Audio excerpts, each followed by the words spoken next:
મહેસાણાના સાલડી ગામે આવેલા ઐતિહાસિક પીપળેશ્વર મહાદેવ મંદિરમાં શ્રાવણ માસના બીજા સોમવારે મોટી સંખ્યામાં ભક્તો ઉમટ્યા। સ્વયંભૂ જળાધિ ધરાવતું આ મંદિર તેની ચમત્કારી શક્તિ અને કલાત્મક કોતરણી માટે પ્રસિદ્ધ છે। મંદિરને રંગબેરંગી રોશનીથી શણગારવામાં આવ્યું અને ભોળાનાથને પુષ્પોથી અલંકારિત કરાયા। यज्ञशाला में विद्वान ब्राह्मणों द्वारा वैदिक पूजा और दिव्य आरती योजाई। मंदिर परिसर में गौशाला, भोजनालय और विश्राम गृह जेवी सुविधाओं उपलब्ध है। श्रावणना छेल्ला सोमवारे लोकमेळा और शोभायात्राનું आयोजन थाय छे। भक्तों અહીં પહોંચીને दिव्य अनुभूतिનો अनुभव करे छे।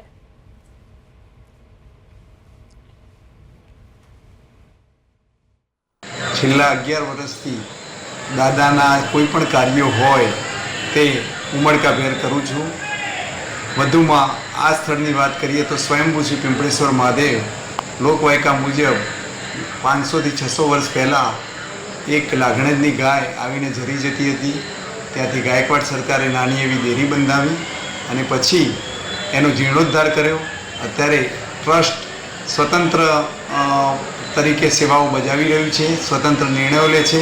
ખાસ વાત કરું તો દાતાશ્રીઓના કરોડોના દાનથી આ સંસ્થાનું સ્થાપન થયેલું છે। ખૂબ ખૂબ આભાર વ્યક્ત કરું છું દાતાશ્રીઓનો।